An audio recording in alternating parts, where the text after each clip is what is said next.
Tired of wiping on the same boss for hours? Die, insect. Can't seem to win against that new druid deck? My thanks to you. Are your teammates not standing on the payload?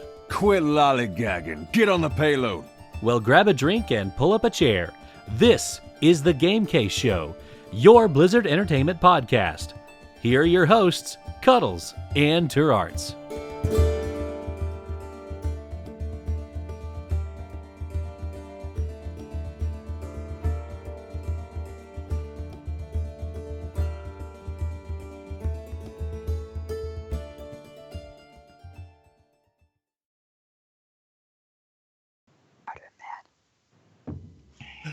Well, hello, hi, howdy, and welcome to episode 89 of The Game Case. I am Chris, also known as Cuddles, a Brewmaster Monk on Airy Peak in the Convert to Raid Guild. And I'm Turt, a Beast Mastery Hunter, also in the Convert to Raid Guild on Airy Peak server. This week, we'll talk a little bit about our week in gaming, answer some questions from the Cuddle crew, and then we're going to be talking to one of my favorite podcast personalities, a man that I look up to not only for his love of pants liquor, but also for his utter and true devotion to bacon, which has earned him the title King of Bacon. Ceraphus, how are you doing tonight? Well, I'm doing all right. I cannot complain. So that's a good start to a Sunday evening right before I have to go to work, right? There you go. Yeah.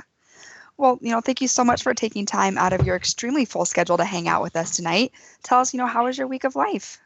My week of life. Let's see. So it was consumed by kickboxing, and then obviously Mother's Day was today, so I had to deal with that.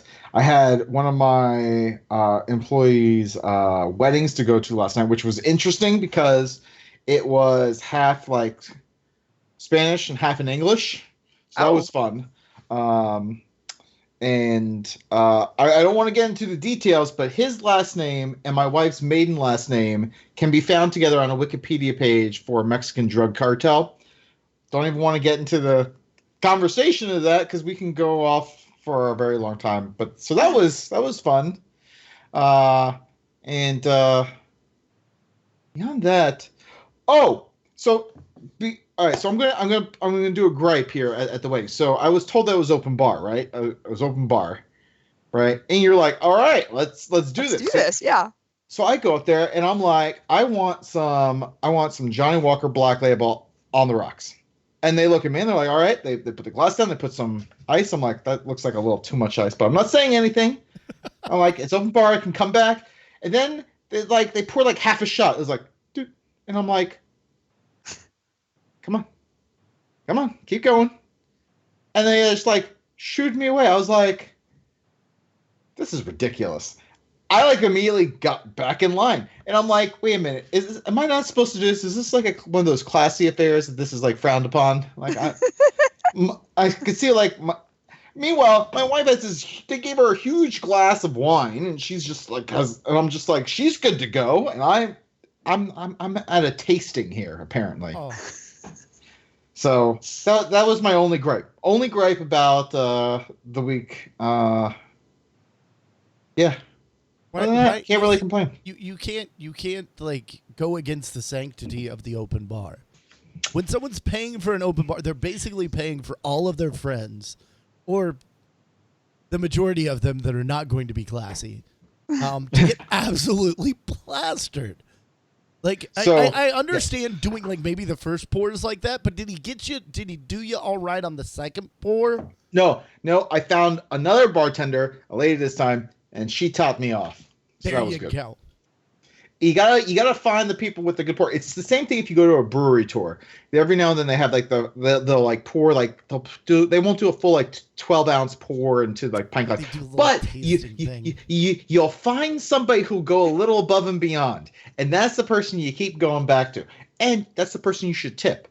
Also, funny story is at my wedding, we had an open bar, and while we were doing pictures. And everyone went inside to get their drinks and whatnot before, obviously the bride and groom come in. The wedding planner came out and said, we need to wrap this up because the entire wedding party is doing Jaeger bombs. We're like, okay. I'm like, that sounds about right, but let's go ahead and get this thing started. So my first wedding, my second wedding to my current wife, to Cuddle Wife, who was wonderful, awesome, incredible, and amazing, and also very, very Baptist. There was no alcohol at our wedding because the old folks would not have like we had people that left before we started dancing because they didn't want to see the dancing. But the first wedding, we had warned the caterers. I was like, we drank, and it was a fully open bar. They had to leave 3 times to go get more booze. It was glorious. It was, I think, there was good pictures of it. I believe it was a good time. Anyway, why don't we dive into? Please. I am going to do a shout out to my guild, Darlington Odd, Dollar on Server Alliance side. This is our second week going against Heroic Goldan, and we wiped the floor with them. Nice. So we did a full clear in one night, and we're like, what do we do with the rest of our raid week now? like we did not expect this. Like we just blew through the whole the first we're like, what? We wound up going back and doing mythic achievements the rest of the week, but kudos to my guildies. No, that's awesome. What have you been doing other than WoW, or have you been doing it? Heroes of the Storm. I've been doing this whole Nexus 2.0 challenge, which has taken away time from doing Overwatch, but beyond that and Common Force Storm stuff, not much. It's literally my entire life. I got my family, I got my work, I got my couple raid nights, and then it's Calm Before the Storm, and that's it. Sounds about right. That's pretty much my life, in a nutshell. What about you? Have you been getting in any gaming this week? Yeah. So we talked about this last show. I think I'm now streaming a little bit, very lightly, and I'm doing the Mass Effect thing. And so yeah, that's tons of fun. I'm loving Mass Effect. It is a great game, a lot more mature than I'm expecting. And I know I said that last time, and I'm going to keep saying it because it keeps getting a little bit more mature every time I play it. But that's tons of fun. And then I am in WoW a little bit, just grinding out that flying. I just have the rep now, so it's just a matter of actually getting in and playing it. And other than that, Nintendo came out with those cute little, here's 30 of our old school games, a year and a half ago?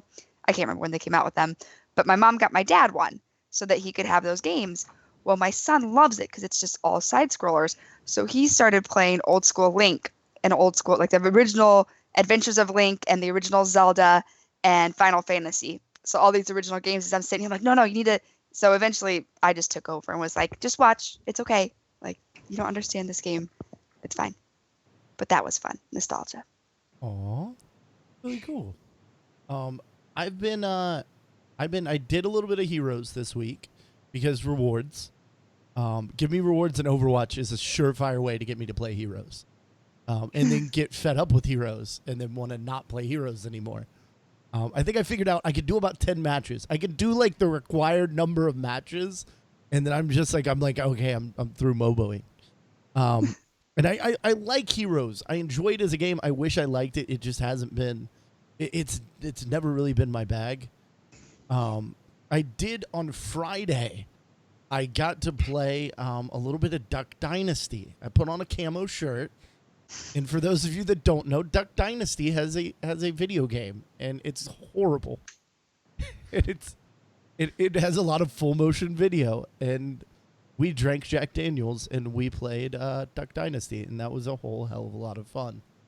But I feel like the people in Duck Dynasty wouldn't drink Jack Daniels because I think that's made below the Mason-Dixon line or something. No, it's supposed to be below the Mason-Dixon line. If it was above, but aren't they? Isn't Duck Dynasty West Virginia? We want to be below it. But Tennessee is southern. Well, I know, but West Virginia. There's West Virginia. They're in Louisiana. So they are. I believe Duck Dynasty is in Louisiana. What crazy redneck show was in West Virginia then? Would that have been? I think some of the Moonshiners were there. Maybe they did that show. I want to say. See, now I gotta figure this out. I'm looking it up. The Mason-Dixon ride Buck runs Wild. Oh yeah. Below it. That's an entire Buck Wild. What the heck was? Was like the whole bunch of like. It was the redneck version of Jersey Shore. Yeah. I think that was the 30-second pitch that they gave to like the network execs. Like, listen, guys, you remember how popular Jersey Shore was? Let's do that, but we'll have them cut their sleeves off and drive jacked up And pickup long trucks. beards. Yeah, Duck Dynasty is in West Monroe, Louisiana. Oh, Buck Wild was the one where you had to guess which one was inbred, right? Yes, And then the surprise was they all were. that sounds about right. Look, I love people from West Virginia. I'm just kidding. You guys burn couches when West Virginia wins games. It's fantastic. It's glorious. Good for you. It's glorious. I used to take a yearly trip to a small little town called Davie, West Virginia. Shout out to anyone from Davie, West Virginia that listens to this, because you probably have to drive 3 towns over to get internet to download this. But literally, like I thought that I had understood what poverty was. I thought that we had like people with struggles. No, go to West Virginia, go visit a coal mining town that hasn't no one has had a job in 35 years. And there's like a brand new 2,800 square foot home for sale for $1,700. And no one can afford it. It's been sitting there for 5. It's a different world. I remember I asked the lady at the motel, I asked her do you have wireless internet? And she looks at me dead in the eyes and goes, well, we ain't got no wires. And I was just, okay, all right, I'm going to go back to my room now. I'm going to not ask you. The Pocahontas Motel in Davie, West Virginia, if you're ever going through there and need a room for, an hour or an evening. It's a wonderful place. Oh, it's one of those. Oh, Man, hourly rates. Nice. Oh, it's a wonderful place. But that's enough about the questionable hotels that I stay at. Why don't we go ahead and dive into questions for the show. Guys, if you're wondering how you can ask a question, let's go to bit.ly/CuddlesDiscord. That's bit.ly/CuddlesDiscord. We have a text channel called Questions for the Show.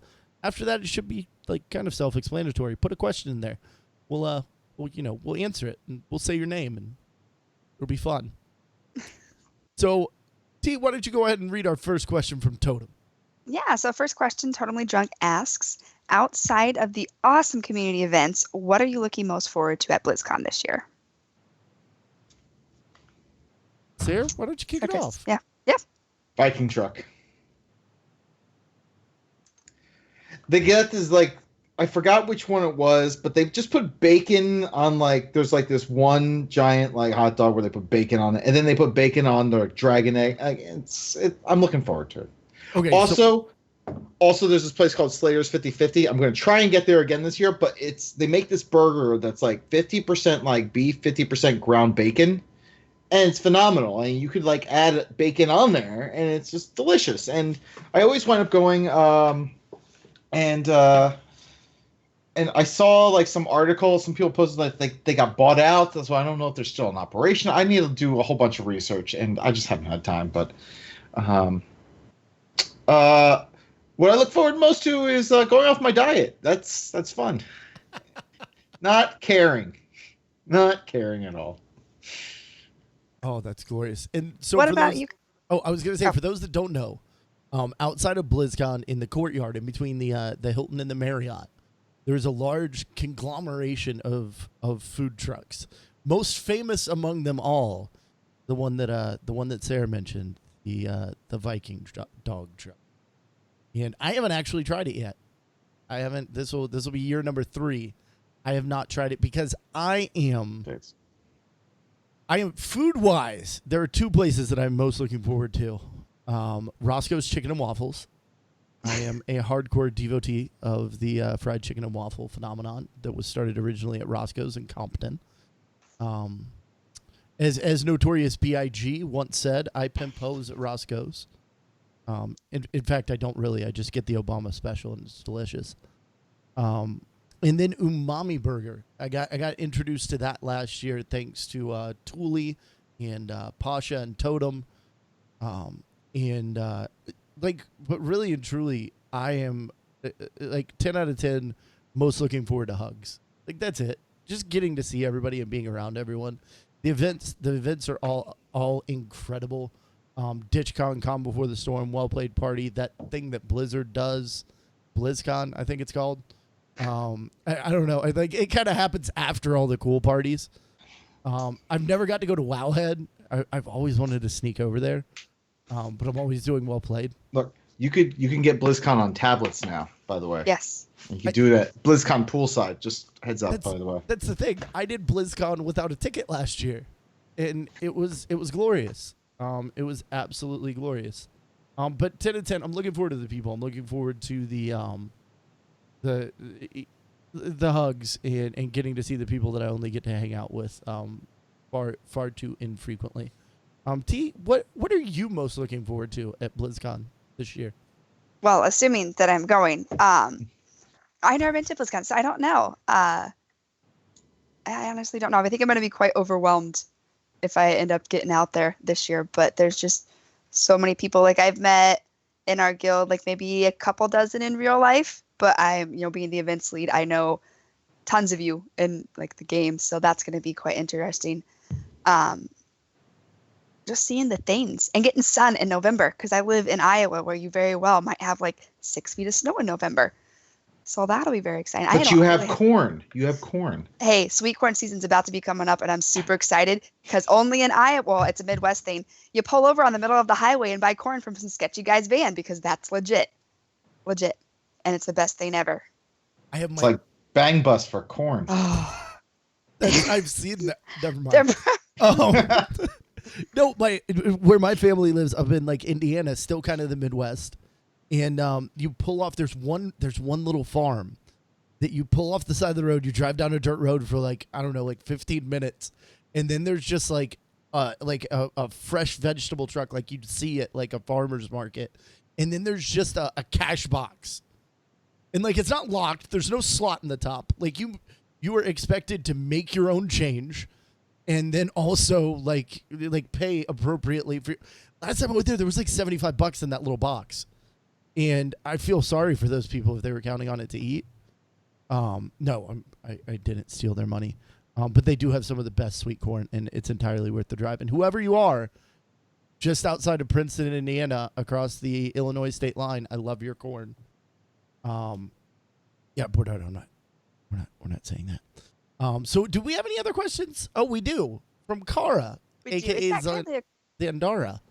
That is not a really question. A question, but it's a comment. I don't usually do comments. But we're gonna do it anyway. She says, "Oh snap!"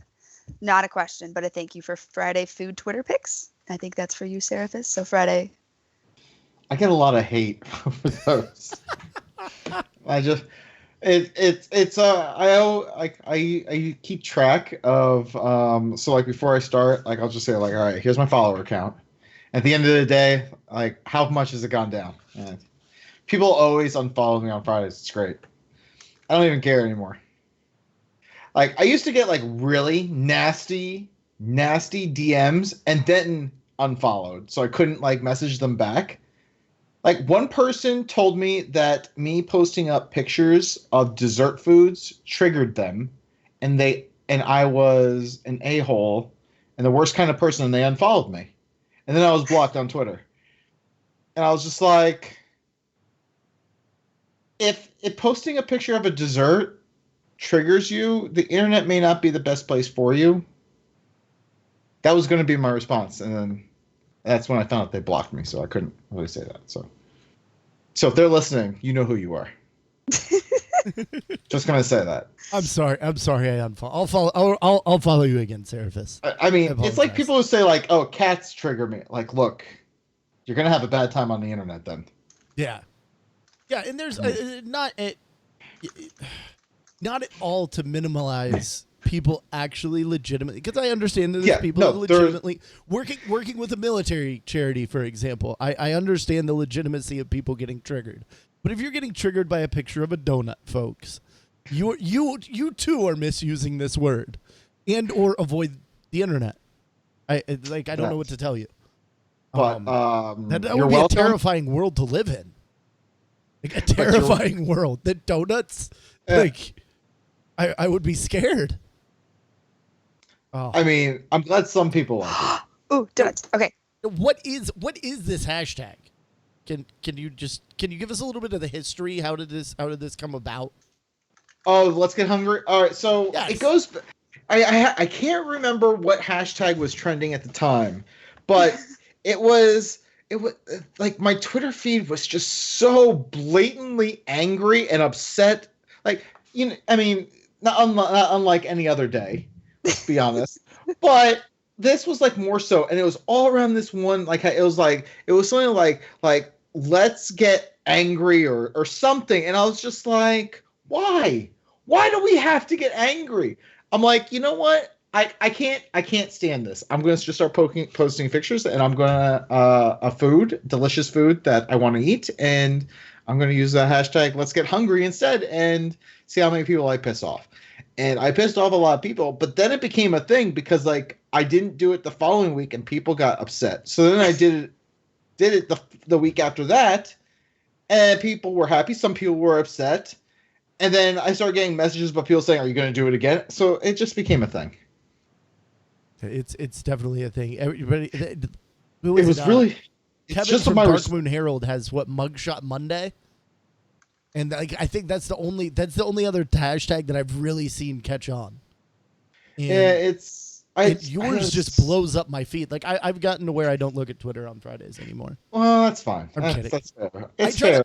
I usually so I stream until like 5 or 6, and then I look over on Twitter and I see all of them like, oh, I didn't post anything. It was my answer to people just being so overly negative and angry and complaining, and I was like, well, how can you really get angry at food? And apparently, people could still get angry at food. It's amazing. Like I don't know. I had a parsnip once. I had a parsnip once that really pissed me off.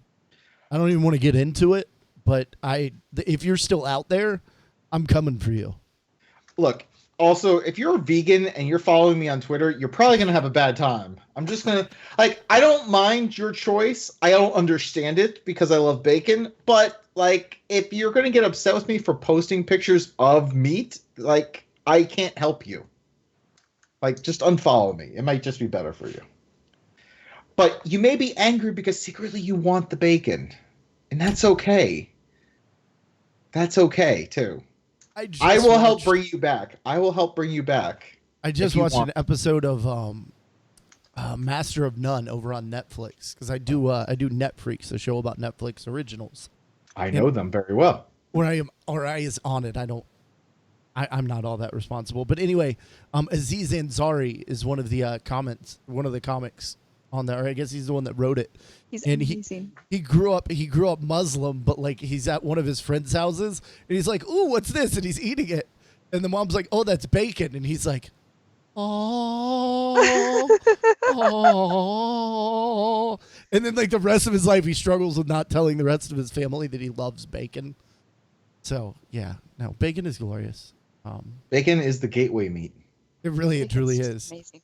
But before we offend an entire segment of the world's religious population with my pontificating about bacon, I'm not offended.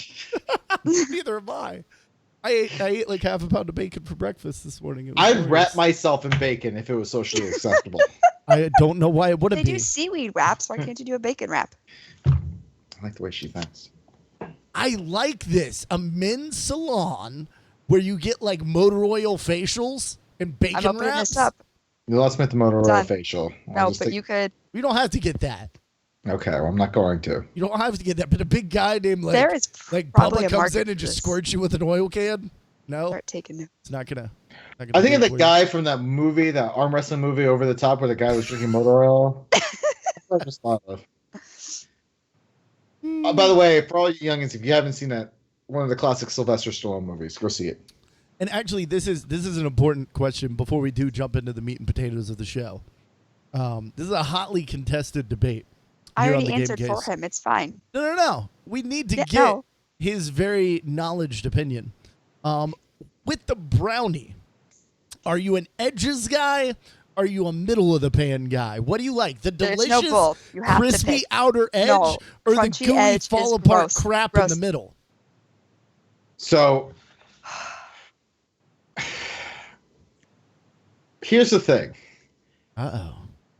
There's people who make brownies where the edges are dry and disgusting and they're not good. And then there's like people who can make a brownie where they cook it in the right type of pan where the edge is still moist and it has a little crunch to it. Almost like you took the brownie and you deep fried it real quick to have a little crunchy exterior. So I typically don't go with the edge because of the fact most people do it wrong. Now, Okay. that being said, when I make brownies, I usually have this side. So there's like the corner where it has like two sides edges. Yeah. I will go with one of the side edges where it's like one edge is the side and then the other three is more middle. But I heard typically he goes middle because people don't cook brownies well. So I'm going to count this as a me win. Well, a lot of people cook them in glass Oh, don't do pans, glass, and no. that's wrong. Don't do. No. What are you doing? Stop it! Stop it! Stop cooking brownies in glass pans. Metal pans. And metal pans are really cheap. Like the glass pans, you're spending more money on The something. snaky that does metal not work. pan that makes it all edges. That is a terrible invention. Yes, no, it's Like hilarious. that is Satan. That is proof that Satan exists. That pan. I have decided. No, you can't use Pyrex. You can't use glass. You can't use glass when you're making brownies. It's just no. How about Stop the it? cast iron? No. Cast iron- No, you can do it if we you're doing talked it about right. that. Well, Like if I you can do do, it right, I can do like I can pull off a great cornbread. I feel like I could pull off a good it brownie. gets in the edges cast even iron. drier. I feel like I'm like totally it just does But this. I You- feel like you- a brownie you should got be to- dipped. Here's the crux of my argument. You A gotta brownie should rub be the able to be outside of the dipped. pan in like bacon fat or something. Bacon. Well, That's like what this. bacon wrapped brownie. I might get down with an edge if it was bacon wrapped. Candied bacon goes really well with like a dark chocolate brownie. I'm just gonna throw that out there. Bacon-wrapped brownies in my life. Sorry. I have Candied bacon on put. I dark have chocolate brownies. put bacon bits and dark chocolate chips inside brownie batter before, and that was pretty like yum. Yeah, bacon wrapped brownies. Yeah. Sorry, I'm making this a thing in my life. So if you take some bacon, and you mix brown sugar, and you mix like a porter beer, and you brush that on the bacon, and you cook it, and you candy it that way. So then you have beer candied bacon. Then you crumble that, And and you mix it into like a dark chocolate brownie batter. that would be good.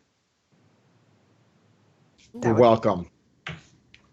Cuddles is like taking out. He's like, I'm candied literally like, bacon. give me a second. God, I love bacon. We buy so we have a Costco. He's typing, so I'm gonna talk. We have a Costco up here, so it's like a bulk store, and we buy the big bags of crumbled bacon. You can cook your own, I know that, but it's so much easier to grab a handful of crumbled bacon and throw it in scrambled eggs. So good. Just make your own bacon. What are you doing? I do. We but well, not we. My in-laws buy a pig, and then we get like 6 pounds of bacon. Well, that's fine. I actually have an uncured pork belly from a pig, Yes. clearly, in my freezer right now, just ready to Making your own bacon's legit, but having already cooked bacon on hand that I can just throw in everything like It's weird. It's brownie. the start of every person's week. Like everybody posts these pictures of meal prep where they're making all. Like you should be making at least 4 to 5 pounds of bacon every Sunday evening. Yeah. And that's to get you through to Wednesday where you need to do it again. go. Look, bacon was buy one, get one free today at the grocery store, so I got as much as I oh could. God. Oh hell yeah! I'd be buying them out of bacon. We're kind of totally off topic. I Yeah. love it. But we Yeah. brought you on for a reason, sir. We did. Let's jump into the meat and potatoes. Before we dive into talking about Calm Before the Storm, I want to know a little bit about the man behind the avatar, the man behind the crown of bacon, the man behind Calm Before the Storm, the man quite frequently behind the glass of whiskey and or scotch. Ceraphus, tell us a little bit about yourself. That's a loaded question. Like, is there any direction you want me to? Like, I've been Are gaming you forever. an Aries? I'm thinking I'm a Pisces. Taurus. Oh. Oh no, that makes sense. That makes sense. Your sign is in the second house right now, and I have no idea what I'm talking about. Nothing. I don't know. You were doing much better before I tried to derail you. You've been gaming But- for a while. I've been gaming forever. So I played my first video game when I was in a children's hospital when I was 4 years old. I had spinal meningitis. I believe the bacterial kind, the one where you're not expected to live. Spoiler alert, here I am. All right. But no, they had so I was in the hospital for like probably about like 6 months, and in this children's hospital they had a video game arcade, like old schools. They had like Centipede and Pac-Man, and I played those games every single day when the nurses would let me. So ever since then, I told my mom when I was in the hospital that if I get better, I wanted an Atari, and I got better, and I got that Atari. And I've been gaming ever since. And you probably can't. You'll pry a controller out of my hand when I'm dead. And even then, rigor mortis will set in, and it's going to just get weird trying to. So yeah. No, and other than that, I like cooking. Obviously, I like bacon, and I have 2 kids that drive me insane. My son is a Star Wars fanatic, and he's only 3. And my daughter is a perfect mix of liking everything, from princesses to Star Wars to ninjas, superheroes. So, and I like beer. I drink whiskey. I do kickboxing.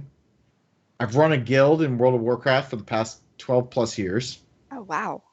Yep. And I'm like looking around. I do smoke the occasional cigar, and I have a lot of tchotchkes, as some people would say. Most of them I'm like staring at in front of my desk, but most they're like yeah, crap all over your desk. Like I'm gonna say yeah, like well I had to stop subscribing to Loot Crate for. But they're so amazing. But I don't have it. I literally have no more room. I literally have no more room anywhere for any stuff. But no, I'm like I like to collect like little like cool things that remind me of gaming and geekery and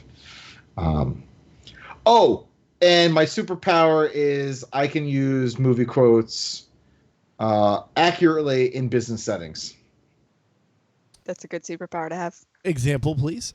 Ceraphus, I've seen that your report numbers are down a little bit this week. We're concerned about the performance of your department. Well, the spreadsheet really tied the whole report together. Totally missed out on that reference. Well, see, the room, was the that rug, from Boss Baby? Oh, the rug. Did you say Boss Baby? Yes. Yeah. You have kids? You haven't seen Boss Baby yet? No, actually, my wife took my daughter to go see it, and that was like Girl Scouts night. So when I went to pick up my son, I asked him like, "Do you want to go see Boss Baby?" And he's like, "No, Power Rangers." So me and him went to go see Power Rangers instead.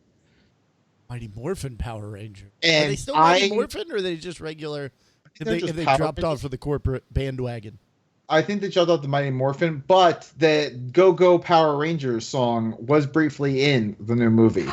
No way. Like, I don't know if I can. Along with the original Pink and Green Ranger, they are in it.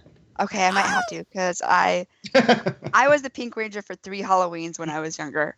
So part of me is like, nostalgia, don't see it. So it's like a brief cameo, nothing special, but they're in it. I gotta go see it. I gotta go. See, I was too old for Power Ranger. Like, I say that, but I was just like, it was a little bit like I was a little bit older, and like Power Rangers was just like it was a little bit out of. I say that as somebody that sat in the lunchroom in high school playing Pokemon on my Game Boy Color. Because here's the thing, Cuddles, we're about, I believe last time we talked, we're about the same age. So we were at the same age where you watched Power Rangers, but you didn't want people to necessarily know. But like eventually, you're in the lunchroom and you're just like, guys, Kimberly's hot. You saw what Kimberly did, right, with Jason. You know that's the thing, right? Like it just came out at the lunchroom, and your friends were like, they didn't want to say yes, but then they all started nodding, and that's when you knew it was still okay. It was socially acceptable to watch Power Rangers. I was such a closet nerd for the vast majority of my life. Like, all my nerddom was behind very closed doors.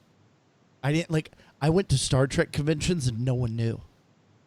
Like, nobody knew I led this like secret double life of playing Pokemon and going to like Star Trek conventions and dressing up like Commander Chakotay. Wow, that got really dark. Let's talk Con Before the Storm. Yeah, I think this is an is that awesome why he's segue. here? Yeah. This is perfect. So let's just real quick for people who don't know, what is Con Before the Storm? What do you guys do? Maybe a little bit like last year, the year before's party. What is this thing? Well, what we don't do is set up a Kickstarter and steal all your money. I will. No. Disclaimer: we do not do that. No one does that. No. So this is going to be our 5th year.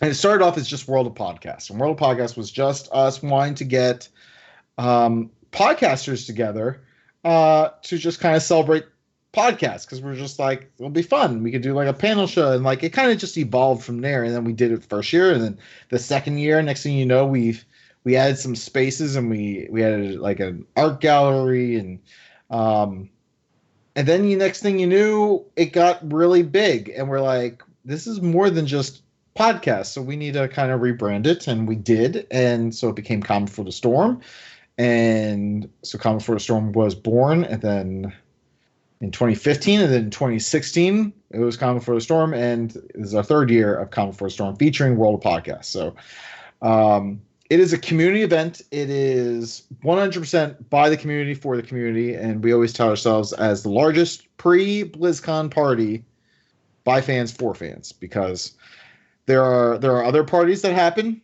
that are not by fans; they're by corporations, and that's fine if that's your thing. But we wanted something that kind of spoke more to us as the fans, and so that's why we kind of created this. We didn't kind of. It was almost like, look, we're all nerds, and we're going to these parties, and like I started seeing all these like VIP this and VIP that, and like. And I was like, that's not what I want to spend my time with. So we came up with this, and we think we found the right balance between making sure everyone feels involved and still featuring people of the community in different ways. And we've always tried to expand on that. And I think the meet and greet has been really popular, and one of the things that has grown over the past couple of years that has been very popular and has worked out really, really well. For example, we had one of our early folks who supported the meet and greet was Bajira. Yes. And Warcraft Gen. By the way, they are both awesomely cool people. Last year, he told us he could only be at the meet and greet for about 40 minutes. And he stayed for 3 hours. Oh my Because goodness. there were so many people who wanted to meet him, and he did. He's one of them. I think I have that picture of you awkwardly trying to shake his hand. I was like, "Hey, Bajir, it's me," and he's like, "Who? What?" like, look, kid, just give me your whey protein, and I'll sign it for you. No, Bajir is totally awesome, and he's been so. I mean, it's so great to see people who want to do this and meet with the fans, and it's funny because there's some people out there in the community who are asked, "Well, are you going to pay us to be there?" I'm like, "No, I'm not." I don't know where you think we have all this money from, but no, this is fan service. This is you going out meeting your fans for like a little bit of time. You're already going to be there, and so overwhelmingly it has been popular, especially with a lot of the Twitch casters, the esports teams, especially the esports teams taking time out of their practice schedules at BlizzCon and finding time to get over here. Because for those of you who don't know, holy cow, scheduling esports teams to come to the meet and greet, because they will practice for at BlizzCon on that Thursday night. They will go sometimes all the way up until like 8, 9 p.m. So trying to get, and then they want to go to bed. Like they don't want to hang out with people. They want to go to bed. But then there's like a few who have come and hung out, and it's been like Method. Last year, Murloc Geniuses came. We've had Limit show up a couple of years ago. Unfortunately, they didn't really show up last year at all to BlizzCon. So, which reminds me, they told me to message them this year, so I got to do that. But But no, the Kung Fu Storm is really all about making a large, inclusive party for the community to really kick off BlizzCon weekend. And that's what it is. And we want everyone to feel welcome, have fun, and make some memories, and hopefully good memories, not like you're passing out in the middle of the art gallery floor that we have. Which, by the way, our art gallery is... I was taking a nap. Look, I wasn't going to say your name, but if you're going to call yourself out, Cuddles, I mean... Taking a nap. But no, it's a ton of fun. It's a ton of work. And one thing I do want to stress is every single dollar that we get through Kickstarter, we spend. Because everyone's like, oh, you must pocket something. No, because really the IRS is really all over this Kickstarter thing. And if you don't spend it and say basically you're a nonprofit and prove that you spent it all, they tax you a lot. And I don't want to deal with that. So we literally, if we have even like $10 extra, we will find something to buy, to give away to people who are there, because like we are not in this to make money at all. I mean, I would like to make money off of this, but I just don't see that as being viable. So yeah.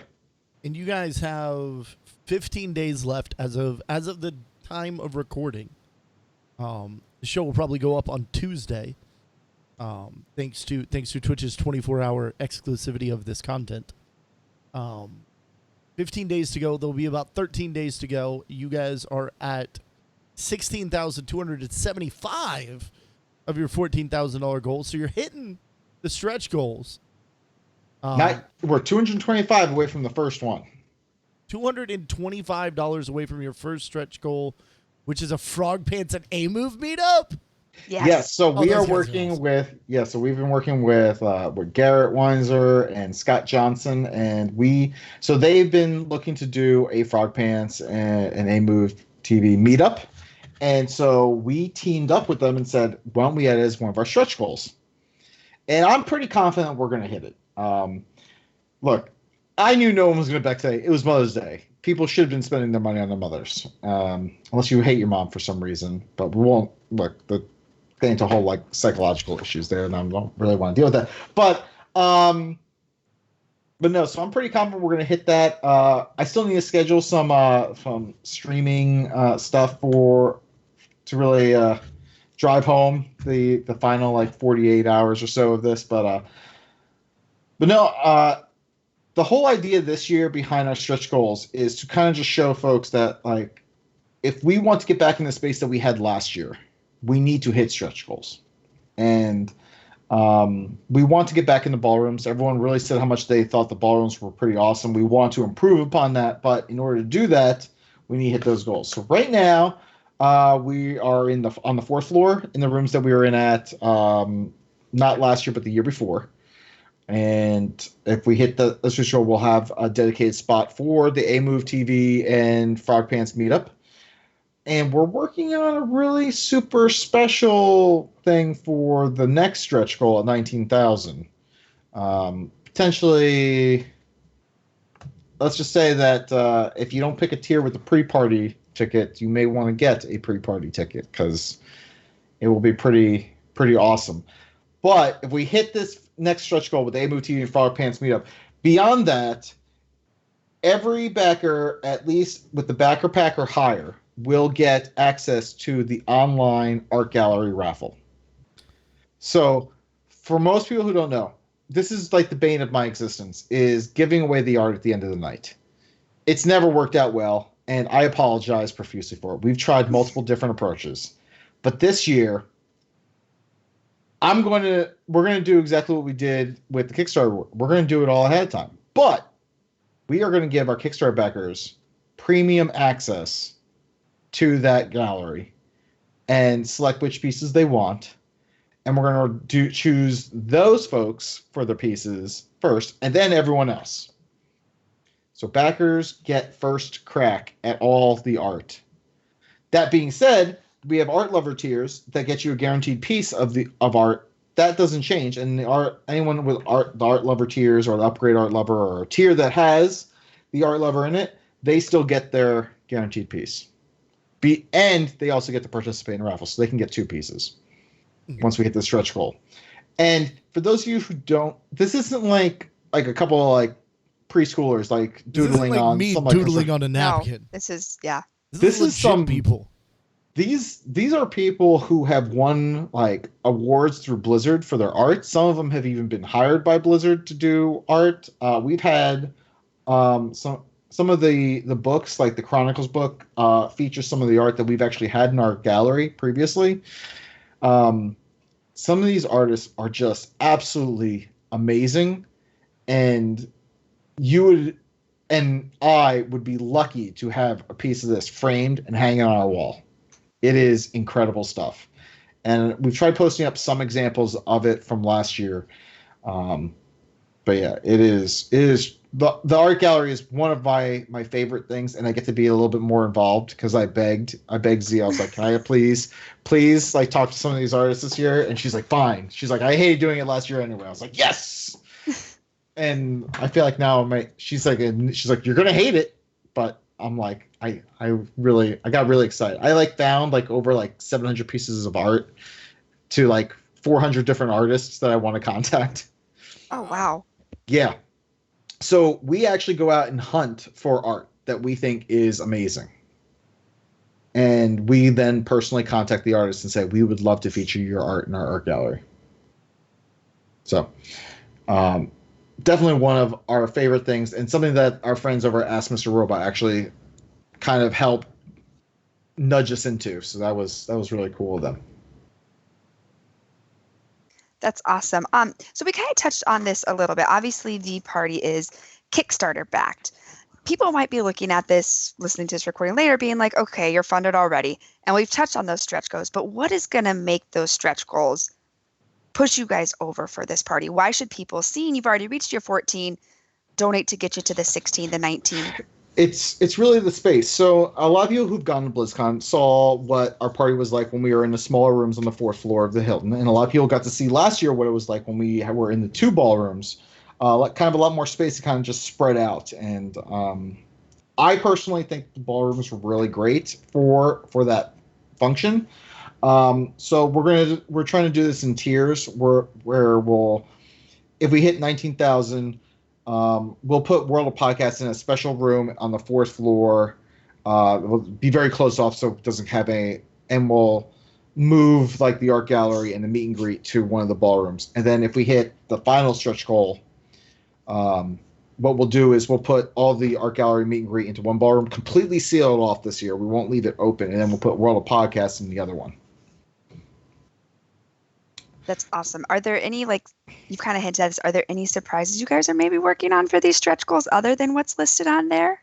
Can you tease anything? There, like I said, so the one thing I can tease is that we are diligently working on something really, really amazing, one of a kind of experience at the pre-party if we hit the 19,000 stretch goal. It looks like for the pre-party, once you get to the higher up tiers, it's included. But if you just do the $35 tier, you can add that wristband for $25. So that's not bad, guys. That really isn't. Yeah, and so a lot of people are like, "Oh, well, you're asking us to pay extra to get in early." Well, it's because, just so everyone knows, and I'm going to be completely forthright, is the Hilton charges you from like 5 p.m. until like 11 p.m. So if we want to open it up earlier than that means we need to get in there earlier to set everything up earlier, which means we need to rent it earlier. So I mean, there is a time constraint and requires us to pay more. So we're not trying to fleece anybody. And also, if we're going to open it up earlier, that means we also need to pay longer for audio, video, and bartenders. Yep. That's and look, one stipulation I always have, like every year it comes up when we're talking budget, like, well, should we cut a bartender? And like I slam my hand on my desk and I yell, no, we are not cutting bartenders. In fact, we should add another one. We should add two.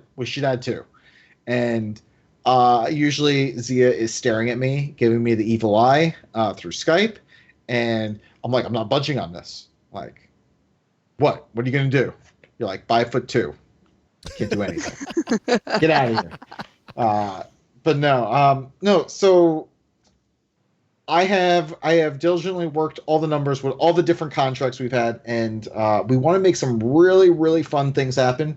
And in previous years, we've always just told people that they were going to get more stuff with their stretch goals. Yeah.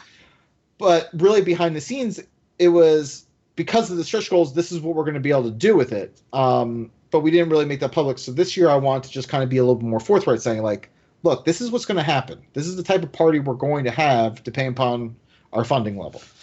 And this goes back to we're going to spend all the money we get. And everyone's like, oh, well, 16,000, like, how much does a room cost? Well, we have a pie chart down on our Kickstarter page that shows you the breakdown of all the costs. 10% gets Kickstarter takes their 10% and runs. They do. So, I mean, that comes right off the top. And then after that, I mean, we still have to pay to make all the stuff that we promised to backers. So that's one thing. And then it's not just renting the rooms. It's also, paying for bartenders. It's paying for audio video equipment. It is paying to get all the art gallery stuff printed and mounted. Internets. I don't want to talk about the internet at the Hilton. It's terrible. As you're talking to two people that are intimately familiar with Hilton pricing, guys, like, and trust me, this isn't just the Hilton. This is banquet space at any major hotel anywhere. It's not cheap, because what are you going to do? Like, what are you going to set up your own hotel and run it? Like, there's really no option. The Hilton's there, and that's where the rooms are, and it is what it is. And these guys do a wonderful job of putting on what is it is my favorite Thursday night party. Oh, I appreciate that. Covering your butt there. It is my favorite Thursday, and it really, like, I like, that's where you'll find me. I will be there. I cannot confirm that I will actually be there officially this year, but you will see me there regardless. I will be at Calm Before the Storm. It's an awesome party.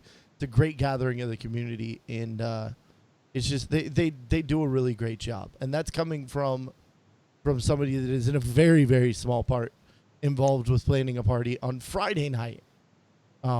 So while we may not do something quite to the scale of Calm Before the Storm, I definitely get a lot of the challenges and a lot of the things that go down. And a big hat tip and kudos to our Thursday night friends. You guys do a great job. Well, thank you. And we always like coming to the Well Met, or now it's called the CTR party. Yeah. You guys, please stop changing the name. I'm just losing my mind. And the Twitter handle, because I'm looking it up like, where did it go? I think CTR party is it. We're going back to our roots, and we're just going to stay. Okay. For this year. Okay. For this year. Yeah. Which we have talked to Jules behind the scenes as well. We're coordinating Kickstarter. So, but no, so we love all the community-based events. Those are our favorites for obvious reasons. They're not corporate funded. We don't have some mega conglomerate Chinese media company backing us. Not saying any names. However, if you are a Chinese media company that would like to back Calm Before the Storm, they do have a $1,500 tier in which you could sponsor part of the party. So, konnichiwa, our Chinese overlords. Which That's by the way, we Chinese, is it? We do have that because last year we did, because Curse and Twitch merged. So Curse and Twitch moved. So the last remnants of Curse were just like, quick, let's just throw these guys money because we're not going to do a party this year.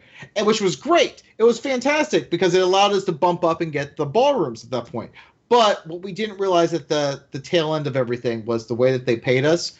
We got taxed really heavily. So that's why we had the $1,500 baller thing. So if we have any companies who want to support us, go through the Kickstarter, because then we won't get taxed like we did. Holy cow, that was a surprise at tax time. But I want to say that the organizers, we all figured it out of our own pockets. Take care of that. And I will say myself and Zia, we frequently constantly just pull money out of our own pockets because we love this event. This is our baby. We love doing this. So, my credit card doesn't like it. and I had to explain to my wife why there's like a huge bill for the Hilton on my credit card. But that's okay. In fact, funny story, World of Podcasts, our very first year, we did it at the Red Lion Hotel. Most people don't know this. We got one conference room, just one conference room at the Red Lion. We're like, we didn't think much of it. We didn't think it was going to be that big of a hit or whatnot. And before we knew it, we were over capacity. And they said, look, either we have to turn people away or you can give us an extra $500 and we can expand the space for you right now. So I pulled out my credit card and we expanded the space. And that's when we kind of realized, we're like, wow, okay, we need to be thinking more about the logistics of this, because we were not prepared for that at all. But no, I mean, it's a good problem to have. It's a fun problem to have. The fact that the community actually enjoys what you do. And I'm always surprised because I do a terrible, filthy show like The Sundering, and I love it. And somehow I've created something so pure and innocent like Conquest Storm. And that segue, though.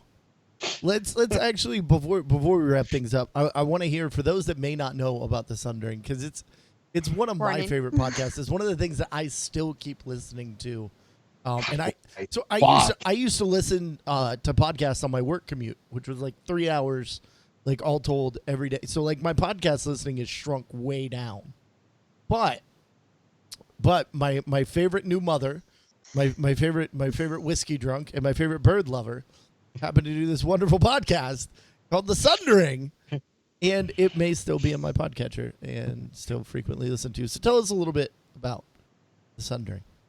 This was just one of those things where originally it was going to be a podcast for our guild, and then it turned into just us wanting to do an unfiltered show about World of Warcraft, and then we started realizing that we also want to talk about the other games we were playing. So it's really morphed into like a generic Blizzard gaming podcast where we go off on lots of tangents. I've been yelled at because of Bacon News every week for like the past like 3 years. So now we kind of mix it up with like Bacon News, Bird News, or Sex Toy News.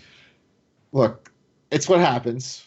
And we usually let the chat room pick, and surprise, surprise, the chat room keeps picking Sex Toy News, which breaks my heart because I work. By the way, there's some creepy sex toys out there. We found out. I have wholesome bacon news, and no one wants to hear about it. But no, we the best way I can describe it is if you're hanging out in your guild's like voice chat server and you're just going off the rails with them, that's basically what our podcast is. And that's kind of what we've always wanted it to be, was just like being able to just talk with your friends about gaming, geek stuff, and just letting the conversation flow. So that's us, and we are filthy and disgusting. And it's amazing. Quick warning, this is like more of an R-rated, definitely an R-rated show. Like if you're love our PG-13ness, I don't know if I would recommend it. But if you want to step it up, check it out. I mean, there's one episode where Ray and I had to explain to Zia what boys do to socks. Oh, I listened to that. Yes. I love it. It's such a great show. Because for those of you who don't know, Zia has a little boy, and we tried to explain to her what she has to look forward to. And I have a post. No. Unexplainedly soiled socks. I mean, they're just white socks that just start turning yellowish orange for no reason. Next thing you know, like, you need to buy new socks. Hasn't outgrown them yet, but he needs some new ones. So I have to put you on the spot here, since you always have to do sex toy news, and you're disappointed. Did you have any bacon news prepared for this week that perhaps you could share with us before we go? What is new in the world of bacon, Ceraphus? Hold on. I'm glad you asked, because I'm pretty sure I do. Hold on. I will. Oh, king of bacon. I'm pulling up our show notes right now and seeing what I have. Oh my goodness! Now they've taken it. Hold on. I'm going back to the previous one. They're killing me. They took completely my bacon. Removed bacon news from the show notes. That's horrible. It's horrible. Hold on. I'm unsubbing right now. This is what they do. They mess with me. Let's see.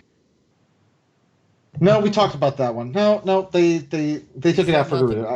It was the grocery clerk in Washington stops a bacon thief, which was amazing, in my opinion. But hold on, I'm going to go to my source of bacon news real quick. Is a source of bacon news. I'm curious about this.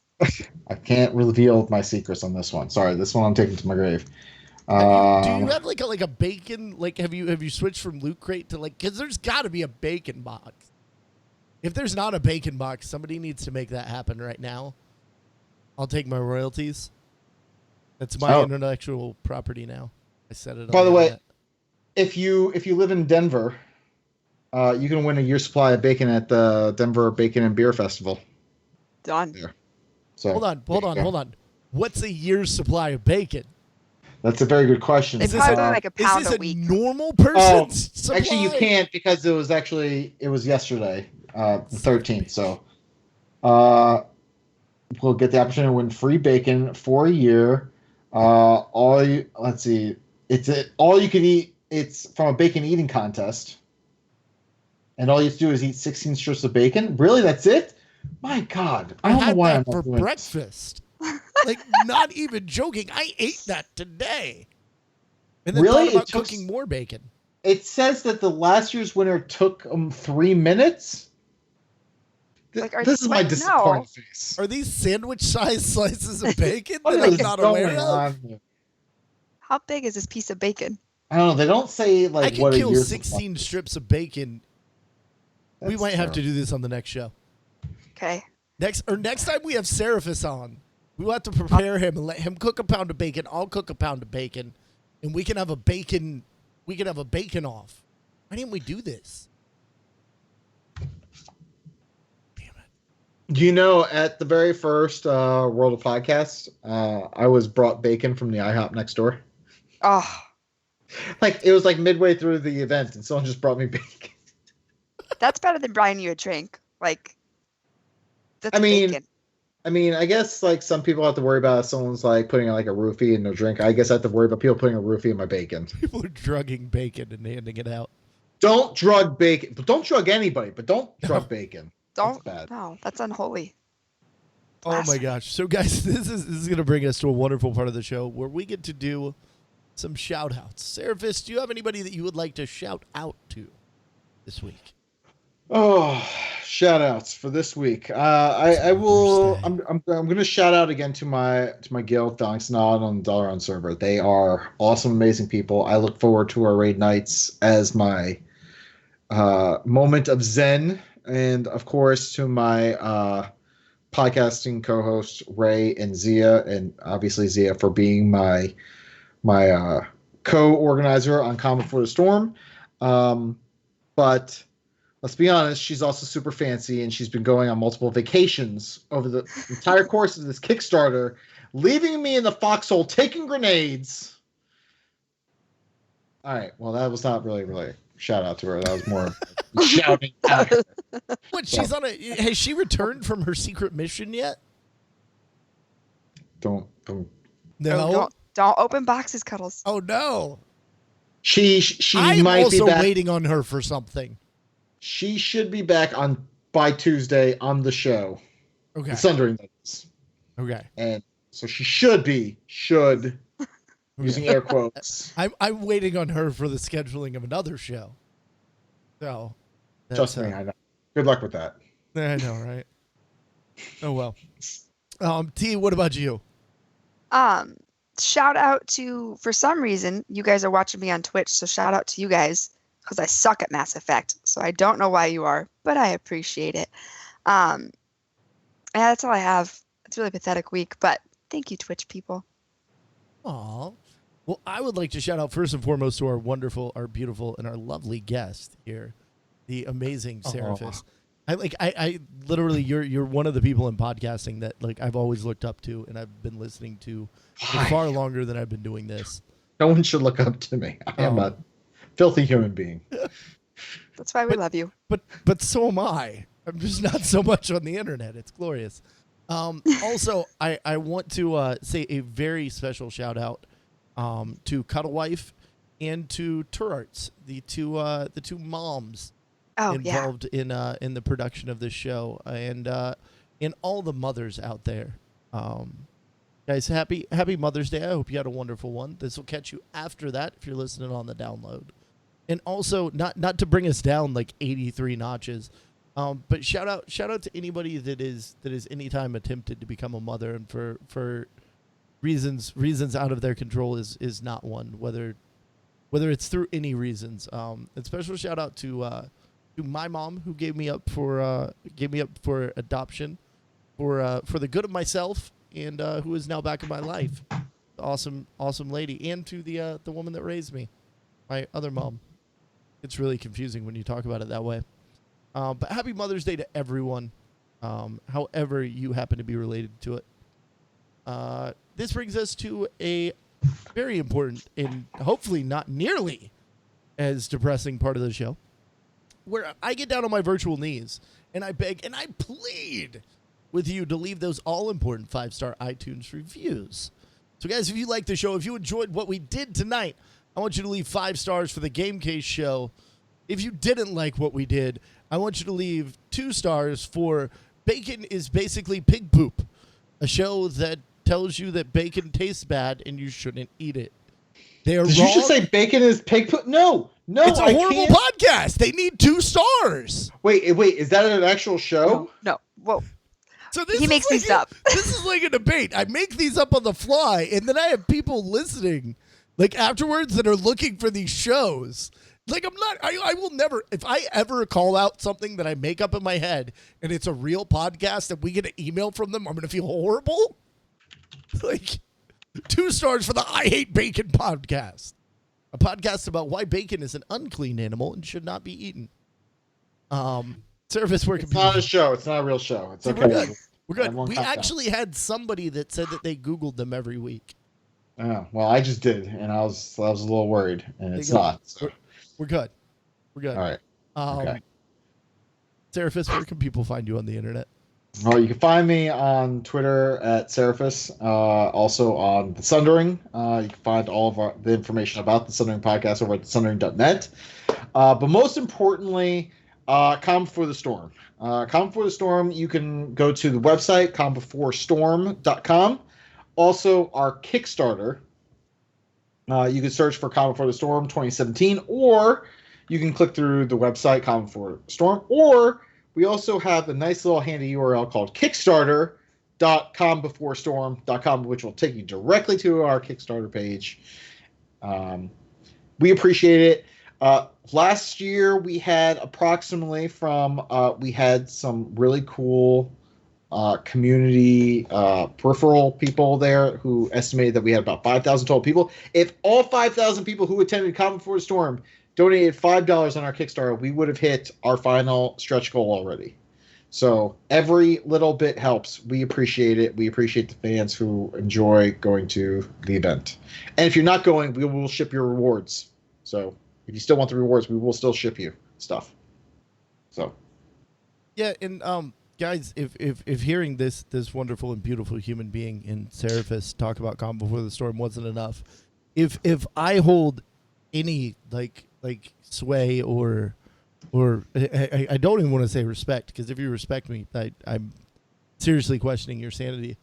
But if you've been listening to this show for a while and you go to their Kickstarter, throw them $1. Like throw them $15, get the little thank you thing. Give them, like, this is honestly, this is an incredible and amazing party. I am extremely thankful for what they do. And I've been lucky enough to be a part of it the last 2 years. And it's one of the magical things that's happened around BlizzCon.